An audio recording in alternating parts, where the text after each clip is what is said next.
Welcome back to day 11 of the Lightspender's Guide.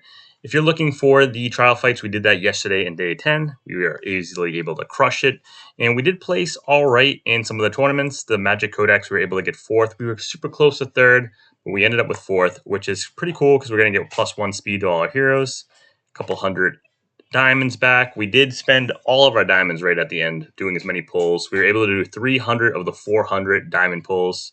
We have some awesome things going on today.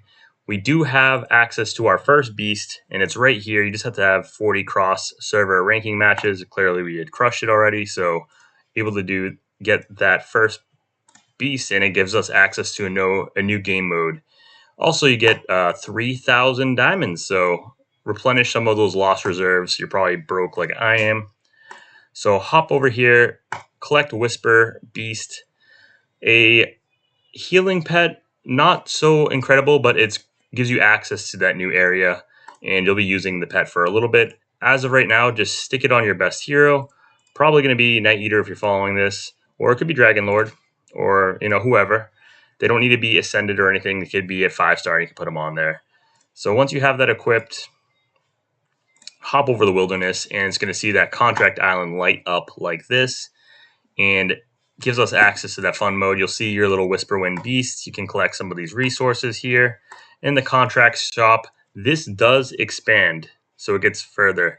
The only things you're going to want to really focus on, maybe this elemental crystal. I would even skip all this stuff for now and maybe potentially get some Whisperwind beast shards. We'll talk more about it in the future, but right now you can save them because it's not a rush. I'll probably end up grabbing that elemental crystal though, because why not? That's another way of getting good hero copies.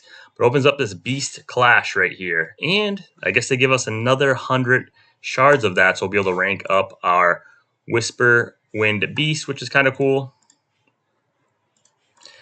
And we can challenge it. It is pretty difficult, this game mode here. But because we have Feather, we might be able to scale up pretty quickly. So you can quick battle a lot of these. We're able to skip some of the rounds. And to my knowledge, there used to be a cap of 3 fights per day, but I don't think they have a cap anymore. So we can just try and quick battle through a bunch of these. I don't think I have a codex on our Lord of Time. So let me go ahead and just do some rank ups real quick too. We'll rank up our Whisperwind Beast. It shows the talent stuff. They talk about it. I'll let you read it. I wouldn't spend anything here, but you can always reset. So that's always nice about these, is you can always reset. So a little extra power from ascending, but nothing too crazy. But let me just throw on the codex because I had stuck it on this hero right here, trying to push up in the codex boss. We were able to get a little bit more because he adds a damage buff, but we weren't able to crack third place. They were just too powerful for us, which is fine. And let's see how high we can get real quick. Skipping ahead. We'll collect the rewards when we get stuck. But for the most part, like with Feather, we should be able to climb up a little bit further than with just Empress, I think. You can check back with the free-to-play guy where we used Empress and see how high they made it on day 11, like today. I do think we got stuck somewhere pretty quickly. But we'll know if we can clear pretty far up.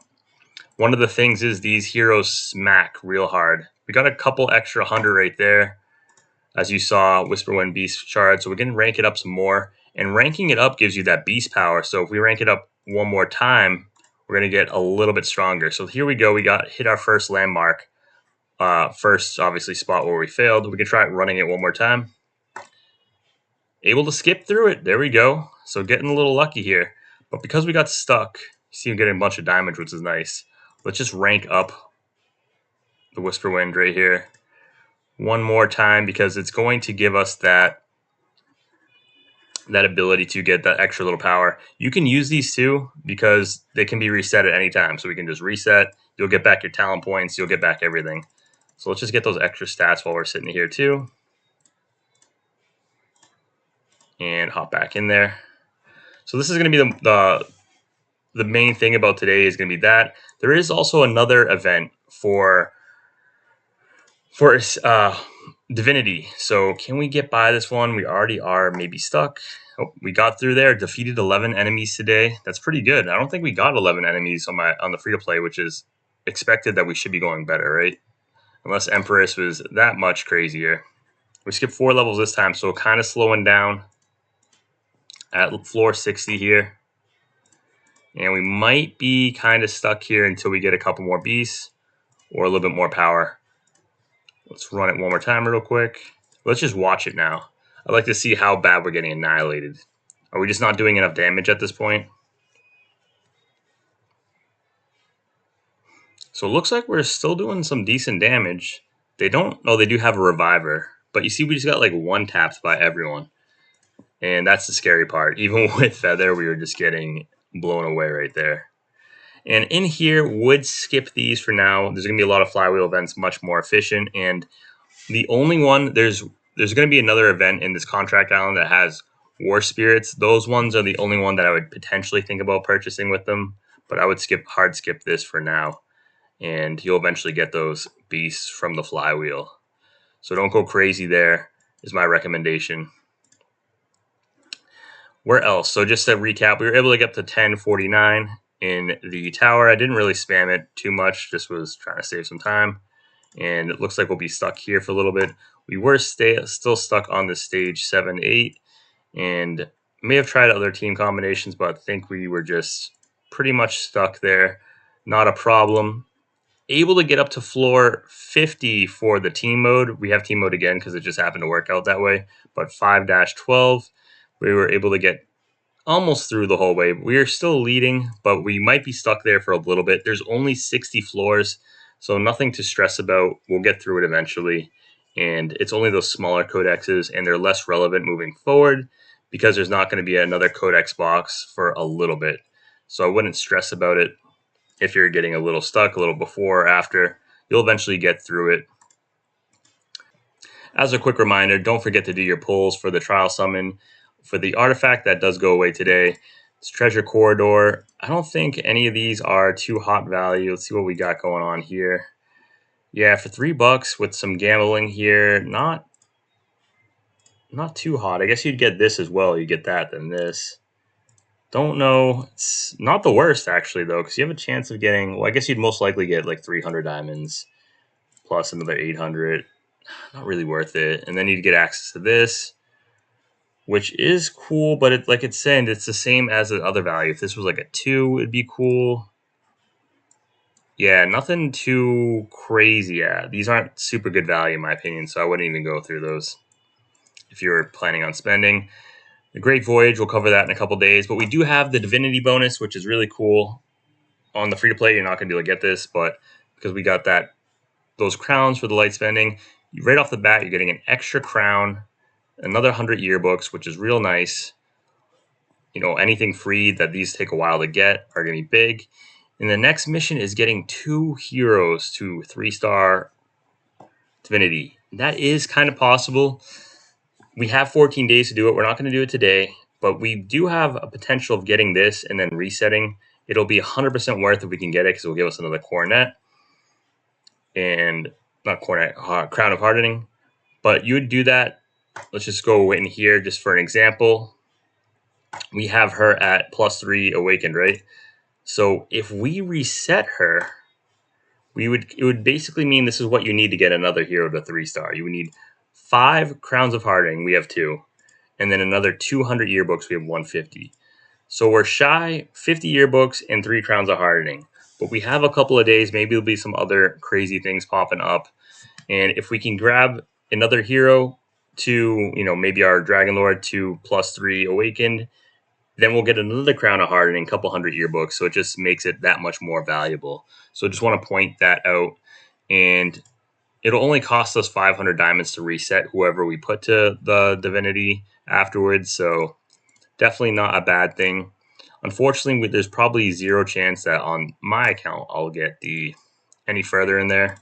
If you look through the rest, it starts to get really juicy at 5-star. If you can get 2 5-star heroes, you're getting another 2 crowns and 300, and then same with the 3 5-stars. But that's just so costly. It's so many more Crowns of Hardening, you need a bunch of 11 stars. It's just very expensive to get that far. But this one right here looks realistic, potentially doable for us. So we'll check back in. Just wanted to talk about that. And other than that, today's a relatively chill day. Like I said, I will cover the Lantern event tomorrow. I was going to do that today, but I just didn't have enough to max out the free pulls, and there's no point without doing all the free pulls.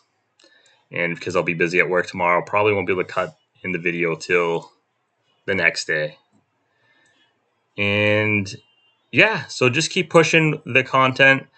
Nothing to stress about today, which is nice, except for the Team Arena. So that's the main focus. Watch the Team Arena video if you want to get a little advantage. Just a quick recap. Save your fights towards the end and fight people with higher team rating. The higher the gap, the better. So for instance, we can just run one real quick because it's not going to make much of a difference. Right now, everyone on my team's like 1,000. They're all 1,000. So I'm going to rematch because I want to see their numbers be higher than mine if possible. The first couple might be hard. Rematch it again. But eventually you're going to get teams where you'll have the option of seeing much higher rating ones. And we've been hitting all 1,000. So just a lot of people maybe even following the strat or inactive. But once you have your team set up here, looks like we should be fine. And like this person should crush them, no problem. This person's going to actually lose to them, which is you only need to win 2 of the 3 fights, and that's the most important. So we're going to run it like this. If you want to be extra safe, we could run us against the bottom guy, but I'm confident we'll beat the top guy, so we'll just run it. And you'll see we'll win the first 2 fights. You can just skip through it. But make sure you set the teams up for the best success. You see we only got 71 points there. That's just because we had low-ranked teams versus our rating. So you want to try and use those refreshes to get, obviously, matchups you're going to win. Look at the power level and make a judgment call there. But also, if they're higher rating than you, you're going to end up with more points if you win. So I hope you found this video helpful. I will jump back tomorrow where we'll be getting our next coronet. And that should be really great. It's going to give us a ton more stats everywhere. It's going to be pretty massive. You're going to be impressed with how many more stats we get. And if you've hung around this long, let's go ahead and collect one last thing for celebration. Unfortunately, you may not have this in the future, but we have enough of these shells to get this skin box. And of course, we're grabbing our Night Eater skin. So let's quickly grab her. It is the Scorching Heat Wave one, so let's claim that up. And it's going to give us a few little stats, and, you know, she's going to be ready for a pool party. So we'll activate that, and 67,000 power, and we're going to be getting that, 1% final attack, 1% final HP for everyone, and Night Eater will get that 3% crit at all times. You don't need the skin equipped for it, but we'll just rock it. And if you do end up getting it, you can swap the avatar too up top here, to the other skin, right? Yeah, there we go. So thanks for watching. As always, please like and subscribe and have a wonderful day. Take care.